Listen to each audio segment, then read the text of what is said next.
Pride and Prejudice by Jane Austen. Chapter 14. During dinner, Mr. Bennet scarcely spoke at all, but when the servants were withdrawn, he thought it time to have some conversation with his guest, and therefore started a subject in which he expected him to shine, by observing that he seemed very fortunate in his patroness. Lady Catherine de Bourgh's attention to his wishes and consideration for his comfort appeared very remarkable. Mr. Bennet could not have chosen better. Mr. Collins was eloquent in her praise. The subject elevated him to more than usual solemnity of manner, and with a most important aspect he protested that he had never in his life witnessed such behavior in a person of rank, such affability and condescension as he had himself experienced from Lady Catherine.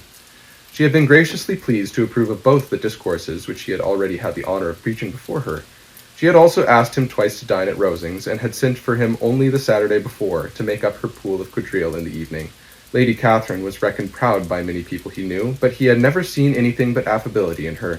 She had always spoken to him as she would to any other gentleman. She made not the smallest objection to his joining in the society of the neighbourhood, nor to his leaving his parish occasionally for a week or two to visit his relations. She had even condescended to advise him to marry as soon as he could, provided he chose with discretion, and had once paid him a visit in his humble parsonage, where she had perfectly approved all the alterations he had been making, and had even vouchsafed to suggest some herself, some shelves in the closets upstairs. "That is all very proper and civil, I am sure," said Mrs. Bennet, "and I dare say she is a very agreeable woman. It is a pity that great ladies in general are not more like her. Does she live near you, sir?" "The garden in which stands my humble abode is separated only by a lane from Rosings Park, her ladyship's residence." "I think you said she was a widow, sir. Has she any family?"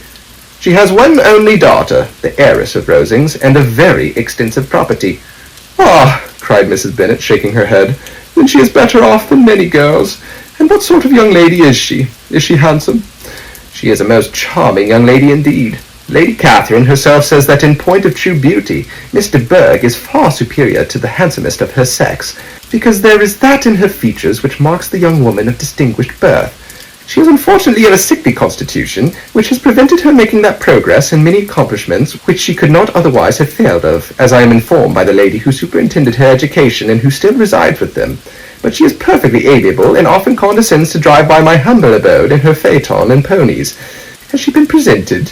I do not remember her name among the ladies at court. Her indifferent state of health unhappily prevents her being in town, and by that means, as I told Lady Catherine myself one day, has deprived the British court of its brightest ornament.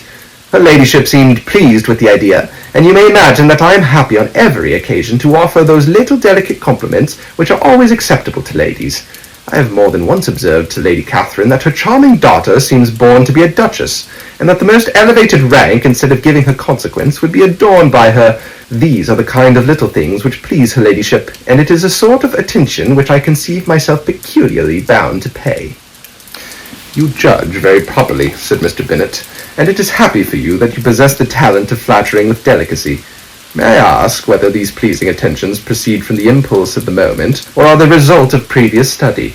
"They arise chiefly from what is passing at the time, and though I sometimes amuse myself with suggesting and arranging such little elegant compliments as may be adapted to ordinary occasions, I always wish to give them as unstudied an air as possible." Mr. Bennet's expectations were fully answered. His cousin was as absurd as he had hoped, and he listened to him with the keenest enjoyment, maintaining at the same time the most resolute composure of countenance, and except in an occasional glance at Elizabeth, requiring no partner in his pleasure.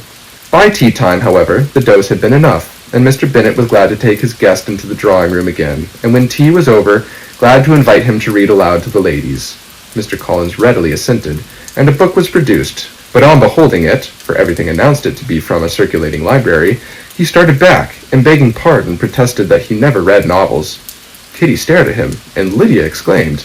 Other books were produced, and after some deliberation he chose Fordyce's Sermons. Lydia gaped as he opened the volume, and before he had, with very monotonous solemnity, read 3 pages, she interrupted him with, "Do you know, mamma, that my Uncle Phillips talks of turning away Richard, and if he does, Colonel Forster will hire him. My aunt told me so herself on Saturday. I shall walk to Meryton tomorrow to hear more about it, and to ask when Mr. Denny comes back from town." Lydia was bade by her 2 eldest sisters to hold her tongue, but Mr. Collins, much offended, laid aside his book and said, "I have often observed how little young ladies are interested by books of a serious stamp, though written solely for their benefit. It amazes me, I confess, for certainly there can be nothing so advantageous to them as instruction. but I will no longer importune my young cousin." Then, turning to Mr. Bennet, he offered himself as his antagonist at backgammon. Mr. Bennet accepted the challenge, observing that he acted very wisely in leaving the girls to their own trifling amusements. Mrs. Bennet and her daughters apologized most civilly for Lydia's interruption, and promised that it should not occur again if he would resume his book. But Mr. Collins, after assuring them that he bore his young cousin no ill will, and should never resent her behavior as any affront, seated himself at another table with Mr. Bennet and prepared for backgammon. End of chapter 14.